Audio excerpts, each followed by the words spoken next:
It's Monday, the 28th of July, 2026. Thank you for joining us. You're watching the main news on ZBC live from Pocket Hill in Harare. I am Mona Lisa Dube. And my name is Malvin Matala, and today Susan Masona interprets the bulletin in sign language. Our top stories this evening. Micro, small and medium enterprises contribute more than 60% of the country's gross domestic product. And also, tragedy strikes in Harare's Eastville suburb. A man is alleged to have killed his 2 children in a shocking domestic violence incident. Later in business, Treasury to review implementation of the 2026 national budget next week. And also in our sports news, Highlanders approved their resurgence after a statement win over Scotland. We'll be taking a look at that sports story and a lot more. But now on to our leading story in this bulletin. Zimbabwe's micro, small and medium enterprises are emerging as a key driver of economic growth, supported by the government policies that are improving access to finance, markets as well as infrastructure, contributing more than 60% of the country's GDP and employing millions of Zimbabweans. The sector is now producing businesses that are scaling up from small enterprises into competitive manufacturers. One such success story is Polar Plastics, one of the outstanding businesses that were recognized at the recently held inaugural National MSMEs and Cooperatives Indaba. Zimbabwe's micro, small and medium enterprises are increasingly shifting from survival to growth, driven by policies that are improving access to finance, markets and business opportunities. Here at Polar Plastics, that transformation is evident. What began as a modest enterprise in 2014 with only 1 machine has grown into an award-winning manufacturing, creating over 80 jobs, expanding production and contributing to local industrialization. The company's recognition at the inaugural National MSMEs and Cooperatives Indaba reflects the growing competitiveness of Zimbabwe's SME sector. We started in 2014 with only 1 machine and 2 operators. But with time and resilience, we managed to buy more machines and so forth. As of now, we now have 21 machines operating 24 hours and now employing about 80 operators. The business environment is okay now. If you say the ZiG is stabilized. And now with the US, even if you call it after 2 months or 1 month, you don't lose value. Behind every expanding enterprise is a growing workforce. Company inoyandonisa zvihombe iri kukura singaiti. Ndikakuradzai mishini yatakatanga nayo izvezvi. Nepatawa takatanga tine about 4 machine pandakatanga kuziva company. Asi ndoya munomu nekusero kuti atenga mishini yakawanda singaiti. Hautokwanisa kutoendesawo vana vangu maboarding schools, kutobhadharawo marenzi vana vangu zvose and so on and so on. The President, Dr. Emmerson Mnangagwa, says creating an enabling business ecosystem remains central to unlocking the full potential of micro, small and medium enterprises. A vibrant and thriving micro, small and medium enterprises and cooperative sector remains essential for the attainment of Vision 2030 and the goals set out in the National Development Strategy number 2. Undoubtedly, this sector is no longer peripheral to our economy. It is now one of the principal pillars. Statistics show that SMEs contribute over 60% of Zimbabwe's gross domestic product and provides employment to millions of our people. The transformation of Zimbabwe's SME sector has been decades in the making. Among those recognized at the Indaba was veteran entrepreneur and founding member of the SME Association of Zimbabwe, Mr. Lucky Moyo, who received an award for his long-standing contribution to the development of the sector. The growth is so vast, especially on this new dispensation. You find that SMEs are growing because our currency is now stable. Also, on SMEs, there are some policies which were being formulated both for cooperative and SMEs, which created a conducive environment to the banks, to the general business, other people and our government have a clear support of how they can work with the SMEs.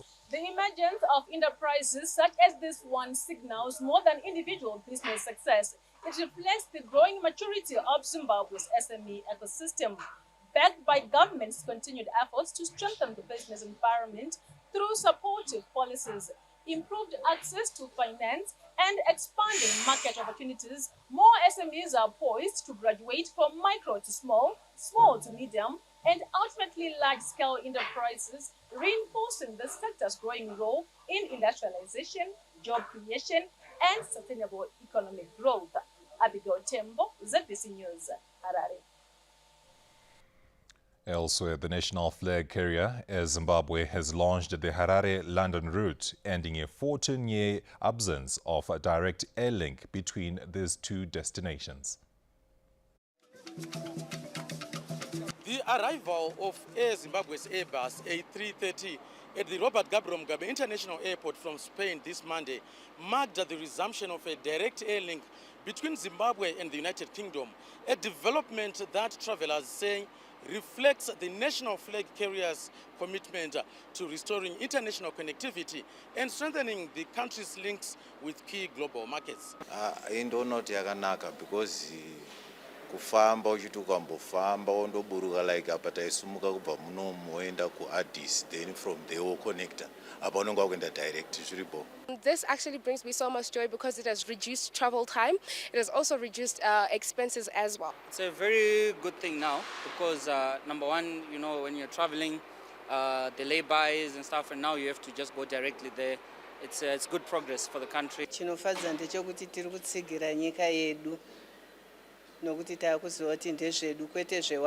resumption of the Harare-London route, once the airline's flagship connection, is expected to enhance tourism, trade and investment, while providing a direct link for travelers, including the Zimbabwean diaspora who used to rely on connecting flights through Europe, the Middle East and other regional hubs. We have a lot of British people who want to come to our destination. They sit on number 2 in terms of our market sources after the US. And we have Germany and Spain and France. And we think now our marketing and promotion must increase more and visibility in these countries in the European market source. It connects Zimbabwe to Europe through UK, and therefore it means there is movement of people between Zimbabwe and Europe and UK. Number 2, it promotes trade between Zimbabwe and UK in particular. In this case, most of our horticulture produce is destined for Europe, and therefore it means overnight we've got our products, our horticulture produce, your blueberries, going through this aircraft, which has got 34 tons of a belly. It was a much loved direct route when it worked in the past, and so we're really delighted it's back today. But a plane is much more than an aircraft. It's all about how do we link communities, families and businesses. So there's so much to celebrate today with Air Zimbabwe's new 3 times a week route between Harare and London Gatwick. Transport and Infrastructural Development Minister Honorable Felix Mona has indicated that the service will maintain a schedule of 3 flights per week connecting Harare and London's Gatwick South Terminal. I must hasten to thank our great leader, Comrade Dr. Emmerson Dabzo Mnangagwa, who has championed the issues to do with connectivity. You heard him talking about connecting Africa and beyond, and precisely this is what we are going to be doing, where we are creating a hub on this particular airport, feeding into this route, which we believe is very lucrative. So the idea behind is you see us now expanding through Air Zimbabwe, where we'll be picking passengers from the region, feed into this route, and we are starting with 3 flights per week, which is Wednesday, Fridays and Sunday. According to Air Zimbabwe Chief Executive Officer Mr. Edmund Makona, the service will provide passengers with a convenient, seamless and reliable travel experience between Zimbabwe and the United Kingdom. We are using an Airbus A330-300 aircraft, which is a 302-seater, 30 business class and 272 seats economy. Air Zimbabwe is expected to drive the national tourism, trade and regional integration And how we expected to achieve that is to ensure that we achieve fleet modernization, we restore global routes, and we also institute a stronger domestic connectivity. The resumption of Harare-London Gatwick service marks Air Zimbabwe's return to the United Kingdom since 2012, when the national flag carrier last operated direct flights to London using Boeing 767 aircraft. John Nandara, ZBC News, Harare. 2 children aged 2 and 5 were allegedly burnt to death by their father in Eastview Area 10 of Harare in a suspected case of extreme domestic violence. The incident, which occurred early Monday morning, has left the community in shock as they try to process what transpired.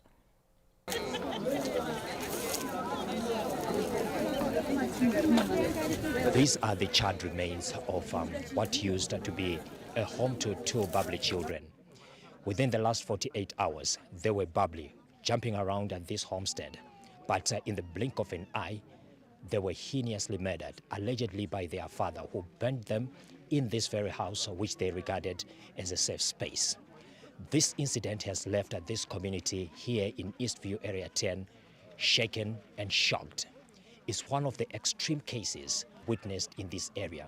The crime behind this heinous incident had nothing to do with these children, but they paid the ultimate price at the hands of no one else but their father. Ndakaona nizuro nchibva chitiko chakaitika nizuro nchibva ndakadzika kumasikati ndichidzika ndikaona baba wana ni mwana wao mudiki vachienda kutoilet asi bhati madhonzero aita mwana wacho andakanzwa kudzimbikana ndikauya ndikamira apa asi vakazondirwadza manje ndezvokuti nhasi kuma3 ndikafonerwa kunzi wana waye watsvira mumba wabaiwa nababa wacho.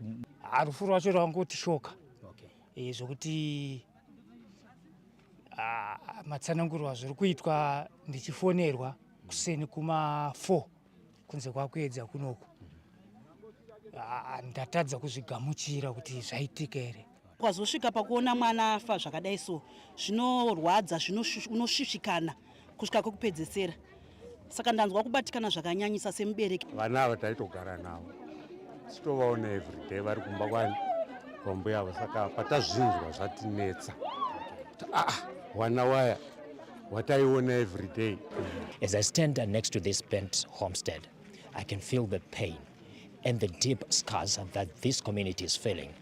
But just a few meters from here where we are standing, we can still smell the stench of burnt human flesh. Takanzwa kuti panga pane nhoroondo ainetsana nokuti kubuda kwakaita akabva kunonzi kwezvemunyatu ndiko kwanga achigara murume nemukadzi. Saka murume mukadzi akangoona kuti zvanetsa kuti ndigare nemurume wavo, angoti ndatisiyani, ndipo akauya kuno kumwana wedu. For whatever crisis was going on at this homestead, these children had very little input into what was going on, and what they paid for was nothing close to what they deserved. Theophilus Chuma, ZBC News, Eastview. Well, such a sad incident. Now, this heartbreaking incident has left many in Eastview and all over Zimbabwe wondering why such a father would commit such an act. Now, the Zimbabwe Republic Police, it says it is investigating the murder of this case. The police also has appealed to members of the public to resolve domestic disputes peacefully and seek help from relatives, community leaders and councillors, as well as law enforcement agents before conflicts escalate into tragedy. The police also says it is continuing with the investigation on this incident. In other news, Zimbabwe has called on African Union member states to fully finance the continental body, saying that financial independence is key to the safeguarding of Africa's sovereignty, as well as advancing the aspirations of Agenda 2063. The African Union this Monday convened a virtual joint sitting of the Ministerial Committee on the Scale of Assessment and Contributions, as well as the Committee of 15 Ministers of Finance, known as the F15, to deliberate on the long-term financial sustainability of the continental body. Financial sustainability is the ultimate bedrock of our continental sovereignty and operational independence as we navigate donor apathy, intense geopolitical conflicts, and the need for more resources for our programs. To demonstrate our unwavering commitment to the Union, Zimbabwe is proud to be among the 22 member states that have fully settled their 2026 regular budget contributions, having paid our dues on 12 February 2026. African Union Commission Deputy Chairperson, Her Excellency Selma Malika Haddadi, echoed the call for greater financial self-reliance, warning that declining member state contributions and heavy dependence on external funding continue to limit the Union's ability to deliver on its mandate. We must recognize that Africa's greatest strength lies in its unity, solidarity, and collective resolve. The challenges before us, whether related to climate change, economic transformation, peace and security, or sustainable development, are shared challenges that require shared responsibility and collective action. The joint seating forms part of ongoing efforts by the AU to strengthen institutional self-reliance, adopt a harmonized scale of assessment for the 2027 to 2029 period, and secure sustainable financing for continental priorities under Agenda 2063. Elsewhere, Zimbabwe is banking on renewed international investor confidence in the tourism industry with a $30 million United States renovation package for the Kingdom Hotel in Victoria Falls, set to revitalize this facility. The move is in line with strengthening the country's position in the global luxury travel market. For the past 3 years, these gates have been firmly shut, leaving one of Zimbabwe's tourism landmarks silent. But today, the sound of heavy machinery echoes across this property, signaling the start of a $30 million United States transformation that the investors hope will redefine luxury tourism in Victoria Falls. The former Kingdom Hotel will be redeveloped by Hyatt and Albadi Investment, and it is going to be reopened late 2027. In a statement released last week, this facility will now open with upgraded accommodation, conference facilities, and premium leisure amenities while incorporating the cultural heritage of Victoria Falls.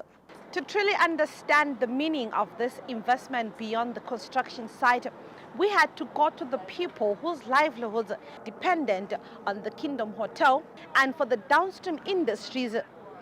The Kingdom Hotel was more than just a building. It was a source of customers whose spending sustained hundreds of small businesses across Victoria Falls. Silvestrola business giyo. Even labanye abafowethu abama taxis labo bebethola business khona phana. It affected a lot of guides, especially ourselves, because we were to receive clients from the hotel. Then we escort them to the waterfalls. Tourism analyst Mr. Clement Mukwasi says the significance extends beyond one hotel.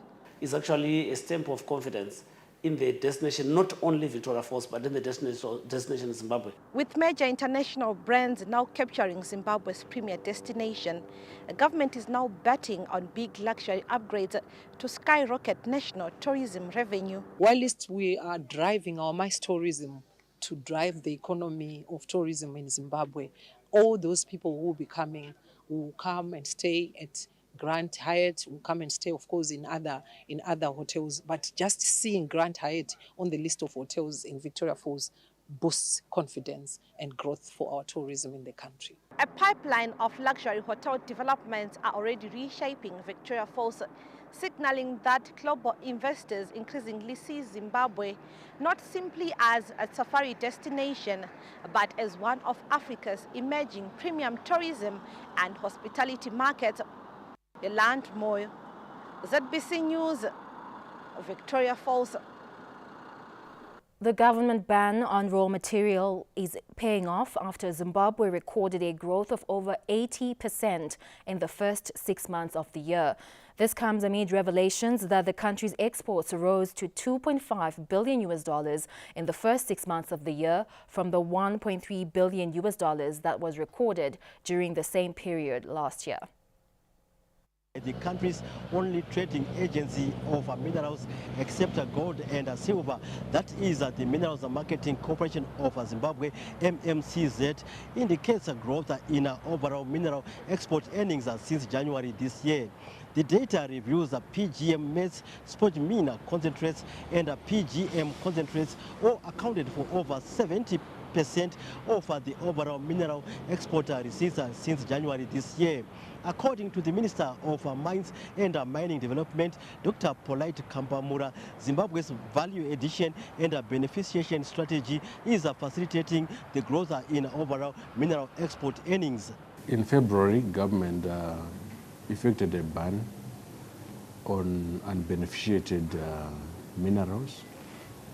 After the ban, period between February to June 2026, we have seen increased growth in terms of export revenue. We have moved from exporting raw minerals to exporting beneficiated minerals or minerals of higher value.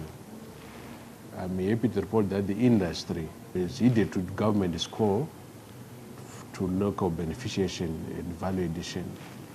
And our export receipts have increased. As global demand for lithium continues to increase, driven by the expansion of electric motor vehicles, including energy storage technologies, an energy and mining expert, Dr. Edmond Mukratigwa, explains the impact of such a trend. It also means that Zimbabwe is now being able to participate globally. One, in terms of being able to enhance value addition as opposed to yesteryears, whereby we were just extracting and exporting raw materials. Now we're able to create value. For example, we're manufacturing the batteries, which are sought after globally. According to the Minerals Marketing Corporation of Zimbabwe, MMCZ, the first half performance of the resource extraction industry indicates that the country's mining industry is progressing well in terms of transitioning from raw mineral exports to high-value processed commodities. Stanley James, ZBC News, Harare. Elsewhere, the government has commissioned the $1.5 million United States West Nicholson transshipment siding to ease transport challenges faced by lithium mines as they export lithium concentrate. More in the following report. Zimbabwe's drive to revitalize the rail infrastructure to facilitate bulk movement of cargo, especially from mining and agriculture, is fast becoming a reality, with the BBR's new transshipment siding being commissioned here at West Nicholson. This critical infrastructure comes at a time when lithium giants are now processing their lithium ore into concentrate ready for export. Today, this $1.5 million United States transshipment siding takes its first shipment from Maputo from Gwanda lithium mine. But let me break it down so that you understand what this infrastructure means to the mining industry. It further cements Zimbabwe's position as a global mineral powerhouse, and it further reduces the number of trucks that will take lithium concentrate from Zimbabwe to Maputo or South Africa. As this train departs here at West Nicholson, it is a statement that Zimbabwe is fast becoming an industrial giant. Today we gather here to witness more than just the departure of the first train from the siding. We are witnessing the opening of new logistics gateway for bulk minerals, a renewed commitment to rail-based transport, and a strong message that Zimbabwe's infrastructure development agenda is alive and moving forward. This transshipment siding here at West Nicholson cements Matabeleland South Province's position as gateway to global markets. The economic impact of this siding will be substantial. It will facilitate the transportation of lithium from Gwanda lithium mines, positioning Zimbabwe to fully participate in rapidly growing global market for critical minerals that support the clean energy transition. Processed lithium transported from this siting will move efficiently to the port of Maputo, providing Zimbabwean products with competitive access to international markets. Under the National Development Strategy 2 NDS2, government is prioritizing innovation, industrialization, beneficiation and value addition of mineral resources as the nation surges towards an upper middle income society by the year 2030. Providence Maranelli, ZBC News, West Nicholson. Eureka Gold Mine is complementing the government's renewable energy drive after setting up a 5-megawatt solar power plant in Guruve.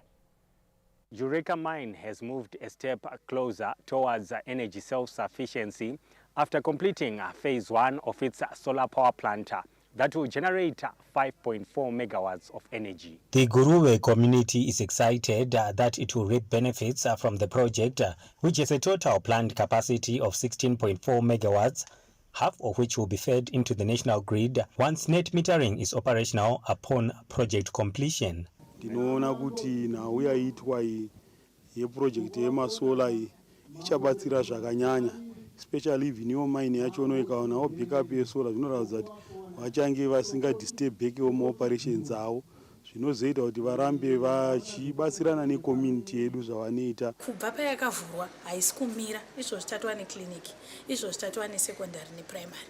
Saka tikufara. Government says the project is a powerful demonstration of how the private sector can complement government development priorities. Strategically, the Guruve Green Energy Solar Tracking System supports the pillars of infrastructure development, industrialization and value addition, while advancing our climate resilience agenda.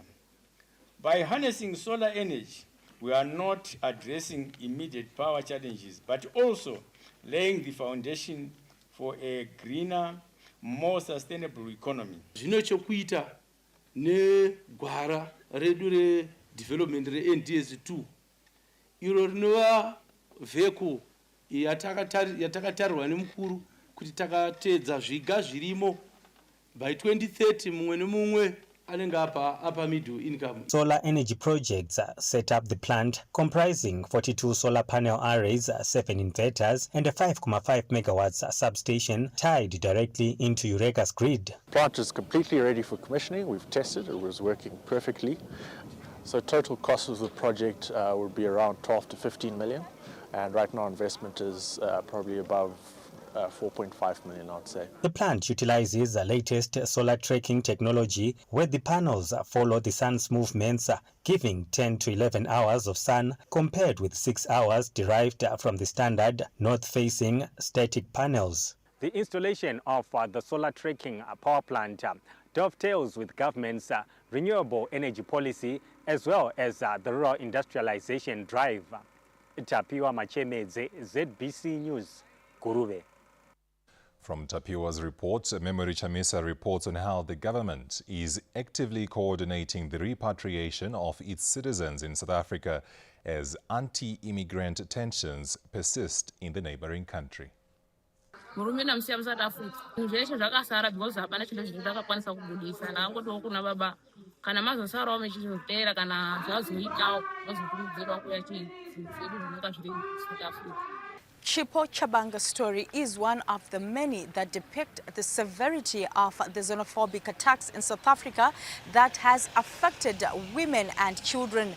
Leading the high-level sectorial mission here in Beitbridge Border Post, the Minister of Women Affairs, Community, Small and Medium Enterprises Development, Senator Monica Mchangwa, spoke on how the government is reintegrating women and also ensuring that they are protected and they receive all the health care needed. Zvakaitika madzoka kumusha kwamunodiwa zvikuru under the astute leadership of the President Dr. E.D. Mnangagwa.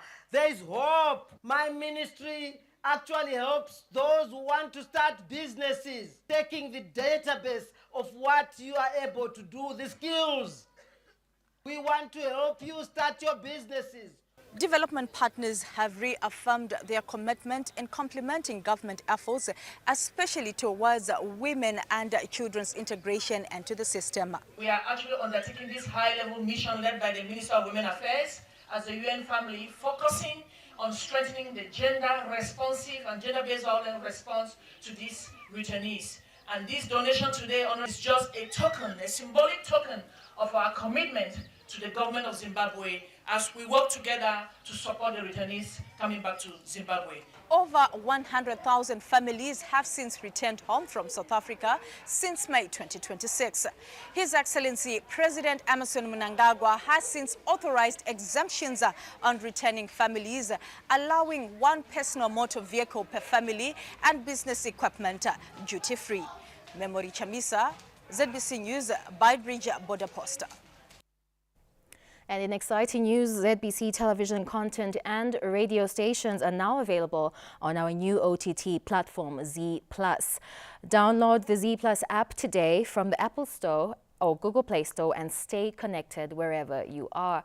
And if you want to hear more of these stories, do log on to our website, www.zbcnews.co.zw, and do interact with us on our social media platforms at ZBC News Online across social media. Well, stories still to expect in this bulletin. Treasury to review implementation of the 2026 national budget next week. And also in our sports news, Highlanders approve their resurgence after a statement win over Scotland. Well, the main news takes a short break. Stay with us.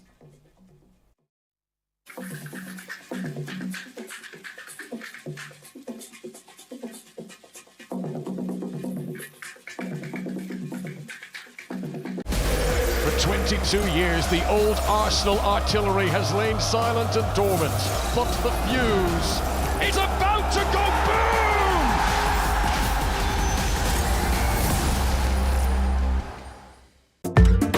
The Ministry of Industry and Commerce, in collaboration with Africa Economic Development Strategies and Zimtrade, invites you to the first ever Zimbabwe Industrialization Conference and Expo, ZIS, scheduled to take place on the 23rd to the 24th of July 2026 at the Harare International Conference Center's main auditorium under the theme, Accelerating Industrialization Through Regional Value Chains, Innovation and Trade. The ZIS conference will be officially opened by His Excellency, the President Dr. E.D. Mnangagwa, brings together policymakers, academia, industry leaders, diplomats, importers, exporters, and the business community to come up with strategies that strengthen the industrialization agenda through high-level evidence-based policy discussions. To participate as a delegate or exhibitor, call Rivimbo on 0712-385-024 or Natalie on 0783-180-866. Do not miss this opportunity to be part of the narrative that shapes Zimbabwe's economic landscape as the nation progresses towards Vision 2030.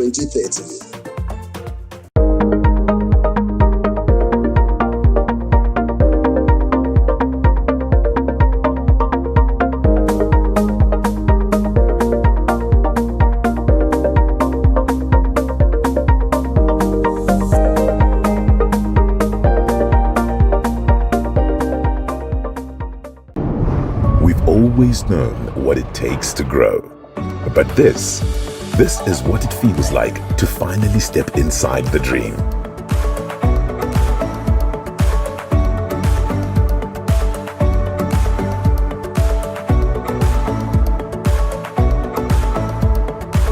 It's that quiet moment when a room holds everything it used to be and everything it made possible. That this is actually mine feeling when the first payment hits. That pure adrenaline from a small space to an empire you rule. And when you said you'd almost sleep in your first car, we made sure you actually did.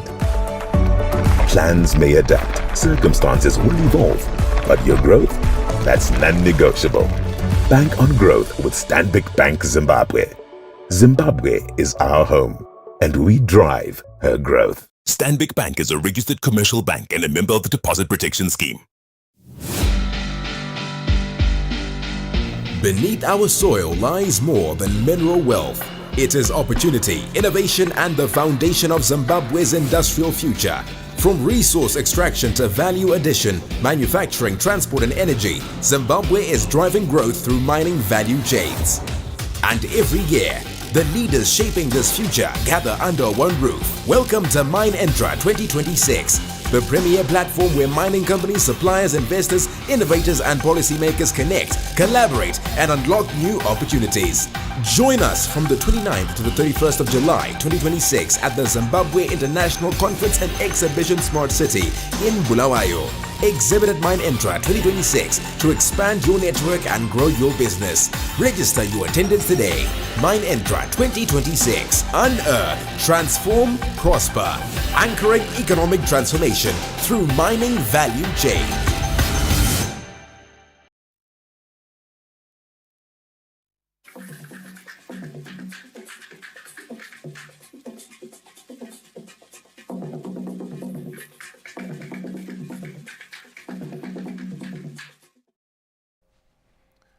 Welcome back. Assistive technology is becoming a key development enabler with the handover of wheelchairs and tablets in Gweru, expanding mobility, digital access and opportunities for persons with disabilities to participate fully in society.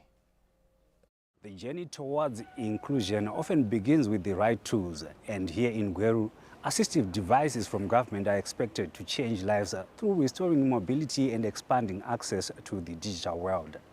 The support package includes wheelchairs, crutches, walking canes, magnifiers, talking calculators, slates and styluses, headphones, Jensen recorders, and braille abacuses for learners with disabilities enrolled in schools across the Midlands province. Kuchifarira nekuti isusu vamwe tinenge chatotiswedzawo pane mamwe maproblems atasangana nawo, especially pakubereka. Tachibereka chinadi vana kuchikoro, saka pari zvino tazorora kudini kubereka vana kuenda naye kuchikoro, nekuti pari zvino angava weight sokuti nyangwe newechimubereka wanzwa kuti apa wakabereka munhu ari kurema. While assistive devices can transform lives, stakeholders believe lasting inclusion also depends on sustained investment in accessibility, education and digital empowerment. The tablets are equally important in this digital era. Knowledge is power, and technology gives persons with disabilities access to education, information, government services, and economic opportunities.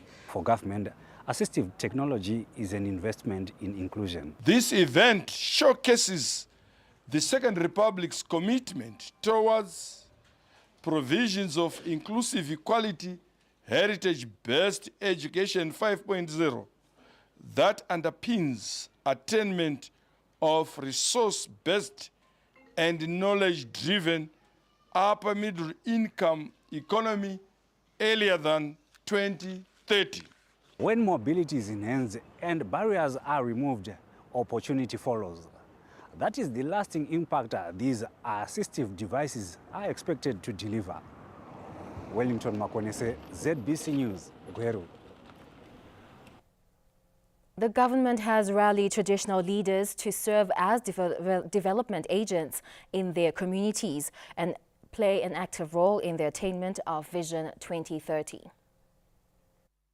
It was a day to remember for the Madamombe community in Chivi district as villagers witnessed the installation of Mr. Dano Chikweshe as the first Chief Madamombe after the upgrading of the chieftainship from headmanship by President Dr. Emmerson Mnangagwa and his administration. The community is looking forward to exemplary leadership and accelerated development. Kugadzwa kwaitwa Mambo Madamombe zvatipa manyukunyuku mudunhu medu. Tinokuzvitenda kunyangwe development tinoziva kuti mambo vedu vaMadamombe vachakwanisa kunotisira zvichemo kuisa kumusoro. Tovatenda muno mudunhu mava nemadzimambo anokwana 5 panguva fupi. Speaking after leading the installation ceremony, Masvingo Minister of State for Provincial Affairs and Devolution, Honorable Ezra Chadzamira, said traditional leaders remain custodians of African values and development in communities. In reality, the mantra that no place and no one shall be left behind is witnessed daily in people's lives. Indeed, all traditional leaders, you, Chief Madam Ombe included, are an integral part of the journey towards Vision 2030. The Madamombe family thanked President Mnangagwa and his administration for the honor and development programs being implemented in their community. Toda kutenda the President of the Republic, Second Republic of Zimbabwe, Comrade Dr. Emmerson Mnangagwa Mramke, nokuona zvakakodzera kuti ishe Headman Madangombe akwiridzigwe kuita substantive chief mambo. The installation of Chief Madamombe comes at a time when government is placing greater emphasis on the role of traditional leaders in community development, preservation of cultural heritage, and implementation of national development programs aimed at improving livelihoods. Ms. Matina, ZBC News, Chivi. The ZANU-PF Bulawayo province is basking in glory of the Constitutional Amendment Act No. 3 after joining the rest of the country in celebrating the landmark achievement.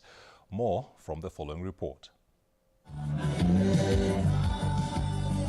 Calls to take the nation-building agenda to the next level and promote development within communities formed the rallying point during Constitutional Amendment Act No. 3 celebrations in Bulawayo over the weekend. Ndoda kutenda zvikuru pa Cape No. 3 nekuti Cape No. 3 wa mtemo wa kufamba mukati menyika yedu yeZimbabwe. Pamakore mashanu tanga tisingakwanisi kuenda kunovaka mabridge, tanga tisingakwanisi kuvaka even nyika yedu yeZimbabwe. Mari dzakazifangwa kuzoshandisiwa mukuzocampaigna ma-elections dzichatibatsira ise youth kuti tiwane empowerment. Tabonga uComrade Mnangagwa ukuba amendment number 3 ukuthi ibe khona lathi siyafisa ukuthi bebe khona lathi besincedise konke ukhona umsebenzi uvuleke. The Revolutionary Party is aware of the task that lies ahead after the Constitutional Amendment Act No. 3. Nyangwe tese chiziva chokwati kuti tina Mwari mweche sonke sikwazi tonkulunkulu yetu sawati sonke singabantu belizwe elilodwa okuthiwa iZimbabwe. Ukuthi ukhuluma limi bani lokho ngokwakho lapho khulele khona kodwa okuqhakathekileyo uyakwazi ukuthi umuntu wangaphi weZimbabwe. Kathesi umsebenzi weCape 3 usuphelile, sibonile umongameli efaka kusiba ngumthetho mhla ka7 July ukuthi into le kathesi ngumthetho. Nxa kuxokozela akubi le development, but lapho kuthule khona kuyakhiwa kusiwa phambili. There is consensus among many that Constitutional Amendment No. 3 is anchored upon important pillars of stability and socio-economic development. In news beyond our borders, Britain has a new Prime Minister after the resignation of Sir Keir Starmer, with Andy Burnham taking over the United Kingdom's top political office after being elected leader of the governing Labour Party. Britain has entered a new political chapter after Andy Burnham formally assumed office as Prime Minister after the resignation of Sir Keir Starmer. Burnham travelled to Buckingham Palace, where King Charles III invited him to form a new government before delivering his first address outside 10 Downing Street. In his inaugural speech, the new British leader acknowledged growing public frustration with politics, saying successive governments failed to meet citizens' expectations and promising to restore stability, accountability, and confidence in government. The change in leadership comes after Sir Starmer announced his resignation last month after mounting political pressure and a series of controversies that weakened his administration. Sir Starmer now joins Britain's growing list of former prime ministers, bringing the number of living former premiers to 9, including John Major, Tony Blair, Gordon Brown, David Cameron, Theresa May, Boris Johnson, Liz Truss, and Rishi Sunak. From that story by our foreign editor, Olindori, we take another short break. We'll be back with business news.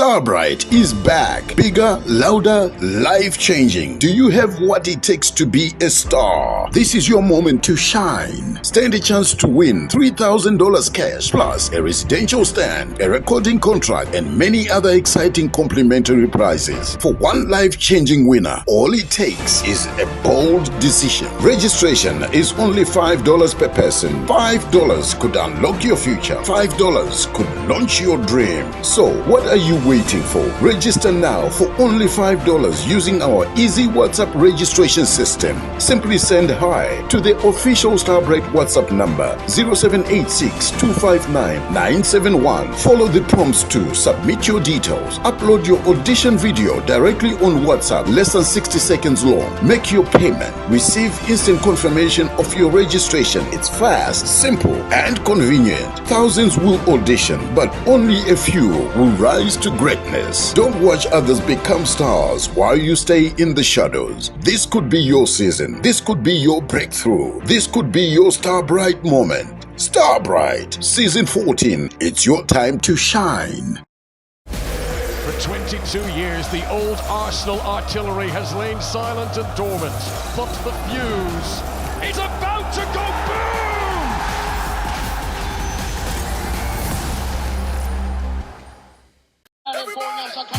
For over a decade, Zimbabwe waited. Now our game returns. One nation, one competition, one dream. Bringing Zimbabweans together through the game they love. From juniors to professionals, from beach soccer to futsal, from every corner of Zimbabwe. A pathway from community fields to national teams. The Munumutapa Challenge Cup is calling all genders, all regions, all of Zimbabwe. The biggest cup challenge this nation has ever seen. Follow the journey. Support your team. Be part of history. For 22 years, the old Arsenal artillery has lain silent and dormant. But the fuse is about to go boom!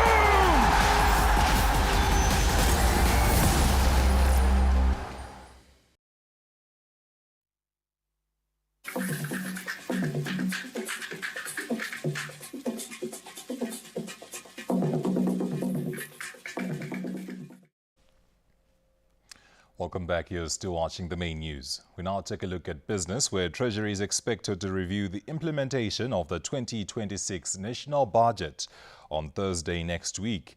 The review will also establish its progress in meeting the economic growth targets. It is a requirement of the law that Treasury takes stock of the performance of the national budget for the first 6 months of the year in order to take corrective action in case of an adverse performance. This is what the Minister of Finance, Economic Development and Investment Promotion, Professor Mthuli Ncube, will do next week on Thursday at the new Parliament building when he presents the mid-term policy review. But this is coming on the back of ZIMRA exceeding its revenue collection targets for the 2 consecutive quarters of the year. However, analysts are saying that this presents an opportunity for Treasury to provide more relief to workers as well as the private sector. The payee threshold, which probably needs to be reviewed upwards, so that you've got more money going into the pockets of the people, so that you stimulate aggregate demand. When aggregate demand is stimulated, we presume that it will also spur growth in the industry. However, economic commentators Persistence Gwanyanya and Marondera University of Science and Technology lecturer Dr. Wimbai Mutokonyi are projecting an upward review of the national budget based on the first half-year performance. The aspects of the growth, the rural industrialization policy. We want to see a rural development through these policies again within this review. But otherwise, it's looking very good. It's showing that our head of state and government, the Commander-in-Chief of the Zimbabwe Defense Forces, is actually walking the talk. We expect a revision of the budget, upward revision of the budget. It only speaks to the growing economy. But it also happens at a time where we've been enjoying a relative price and exchange rate stability and needing that stability to be sustained. The presentation of the midterm policy review is coming at a time when the country is enjoying a generally stable macroeconomic environment characterized by low inflation. However, the private sector is calling upon Treasury to come up with more relief measures in order to sustain this economic trajectory that will create more jobs and sustain industrialization of the economy. Owen Mandova, ZBC News, Harare. After the break, we'll take a look at sports. Stay with us.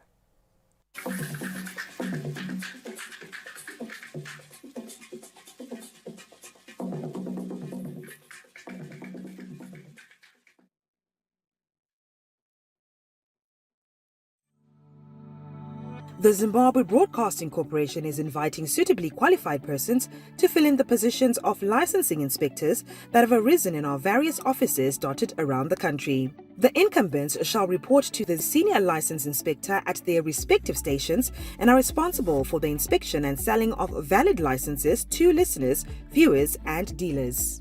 Duties and responsibilities include inspect and sell listeners' and viewers' licenses in residential and business premises, issue notices to non-compliant clients, check motor vehicle radio licenses at the ZRP roadblocks and in shopping malls, ensure that notices are being issued and recorded properly for the purpose of issuing summons to defaulters, issue certificates of prosecution to all defaulters and hands over certificates of prosecution, serving summons with the help of the ZRP, completing acquittance forms for daily collections, and inspecting and registering dealers. Competencies include be computer literate, have basic e-commerce transaction knowledge, have good communication skills, have the ability to work under minimum supervision, be physically fit and mature. Having previous experience in inspectorate work will be an added advantage. Qualifications include 5 O-level passes including English and mathematics, and 2 A-level passes. Interested and qualified persons should submit their applications with comprehensive CVs, certified copies of academic and professional qualifications by no later than the 31st of July 2026 to the Director Human Resources and Administration, Zimbabwe Broadcasting Corporation, PO Box HG 444 Highlands, Harare, or email licenseinspector@zbc.co.zw. Please specify your preferred location in your application. For 22 years, the old Arsenal artillery has lain silent and dormant, but the fuse is about to go boom!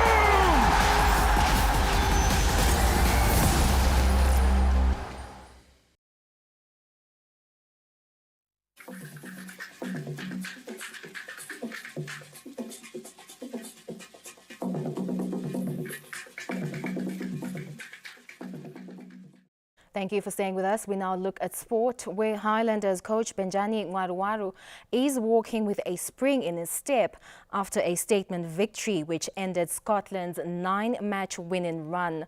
The victory also denied the log leaders and defending champions a chance to equal Boso's historic 10-match winning streak of 2006.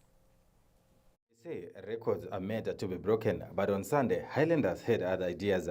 Benjani Ngwaruwaru's Boso did more than just beat the log leader Scotland. They protected a piece of club history that has stood proudly for 20 years. 7 draws from their opening 7 matches and just 11 points after 10 matches. For many, the script had already been written as question marks surrounded Benjani Ngwaruwaru, with doubts growing over whether the Warriors legend could steer Boso back to where they belong.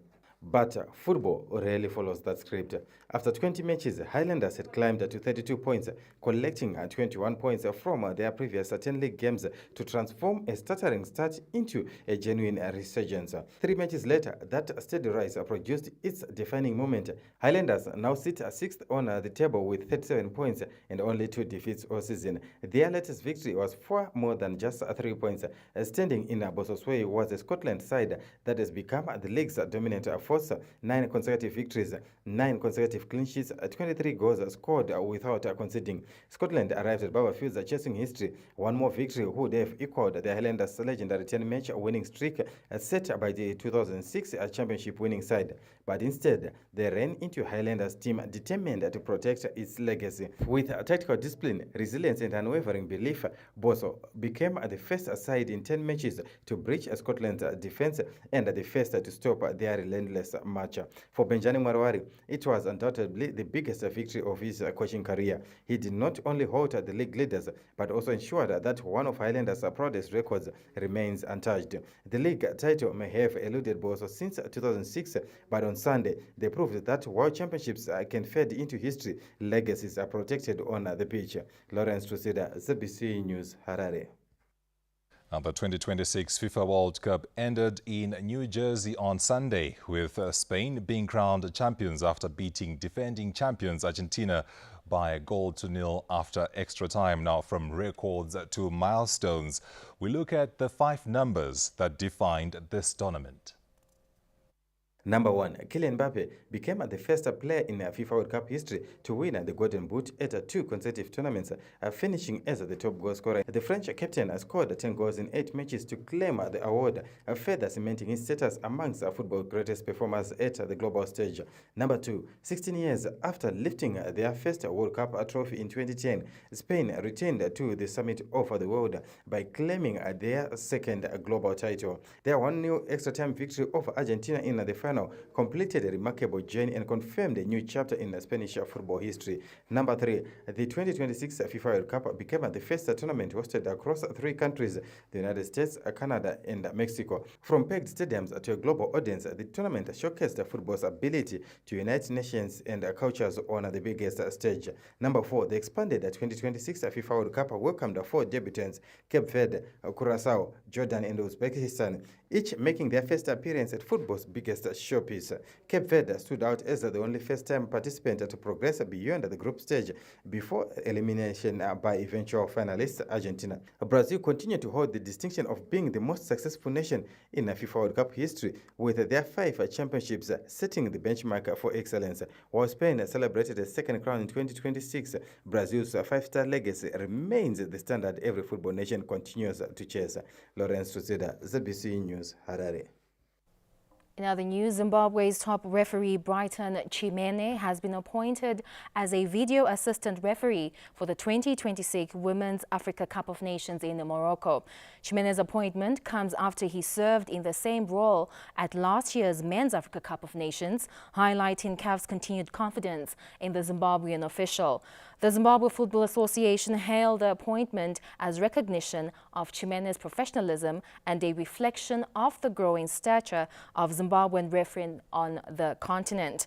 The Women's Africa Cup of Nations kicks off on Saturday and it runs until the 16th of August in Morocco. Elsewhere in sport, the Caton came down on the Kosana Club Championship in Harare this Monday after providing Southern Africa netball clubs with a preparation platform ahead of the 2027 Netball World Cup Africa qualifiers set for Kenya in September. Clubs from across the region used this tournament as a benchmark to ensure strong representation at the global tournament, as the competition provided invaluable match experience against high-caliber opposition. Many of these players that are playing here are in the national team, so they've partially prepared themselves for the regional qualifier, for regional Africa qualifiers, where 4 teams from Africa region will be qualifying for the World Netball Cup later in 2027. So for us as Kosana, we believe that we are boosting the national teams, giving more players exposure that don't necessarily make it to the national team, but also serves as preparations for them to get into the national teams. As hosts, Zimbabwe fielded 5 teams playing against 11 visiting teams from Lesotho, Eswatini, Zambia, as well as Namibia. Now, in the position playoffs, Zimbabwean teams went neck and neck after falling short in the semi-finals. Now, Chapungu won 45-39 against Makati High Flyers, as Chapungu finished third, while Makati finished fourth. Now, in the final, Green Buffaloes maintained their unbeaten run throughout the tournament after winning 45-31 to clinch the championships against NAPSA. Anna Shamrombetsi, ZBC News, Harare. We now cross over to the Met Department for the weather forecast. Good evening, Zimbabwe, and welcome to the weather report and forecast. This morning, cold and clear conditions brought about ground frost in Matopos, Nyanga, and Gweru area. But for afternoon, it was sunny and warm countrywide. Towards evening, conditions turned cold, especially over the central watershed, with just 9 degrees Celsius of minimum temperature in Lupane. But for afternoon tomorrow, it should be warm throughout the country, especially in Matabeleland North Province, with Victoria Falls having 31 degrees Celsius and Lupane with 32. For a detailed forecast in Bulawayo, it should be cold in the morning, becoming much warmer in the afternoon. Similar conditions should prevail in Matobo. However, ground frost is expected, and in Gwanda as well, chances of ground frost cannot be ruled out, though windy conditions coming in by Friday. In Masvingo, it should be cool in the morning, warming up to about 29 degrees Celsius with some light winds here and there. In Gweru, cool in the morning as well, becoming much warmer by afternoon with plenty of sun. In Mutare, it should be warm daytime temperatures for much of this week, but cooling down to a maximum of about 22 degrees Celsius by Saturday. In Nyanga, it should be quite cold in the morning, getting progressively colder as we get into the weekend, but for Tuesday afternoon, it should be a maximum of 24 degrees Celsius. In Marondera, mild daytime conditions are expected, but cold in the morning with a minimum of 9. In Harare, a maximum of 27 degrees is expected, with some light winds here and there, but cold in the morning. Kwekwe should have some warm daytime temperatures for much of the forecast period, but cool in the morning with a minimum of 10 for tomorrow. In Kadoma, that's a maximum of 31 degrees Celsius with plenty of sunshine, but quite cool in the morning. In Chinhoyi, it should be warm daytime temperatures for much of the forecast period, though cooling down a bit by the weekend. In Lupane, hot and sunny for much of the remainder of the week. And in Bindura as well, it should be warm daytime temperatures, but cold in the morning. Victoria Falls should have plenty of sun and warm to hot daytime temperatures, but cool in the morning. And Kariba should have mild mornings with hot afternoon weather. This has been our weather report and forecast. Thank you for tuning in, and it's back to the main desk. Well, that weather report concludes the main news for this evening. Thank you for watching. I am Mona Lisa Dube. And my name is Malvin Matala. Susan Masona was interpreting our bulletin in sign language from us here on the main news. Good night.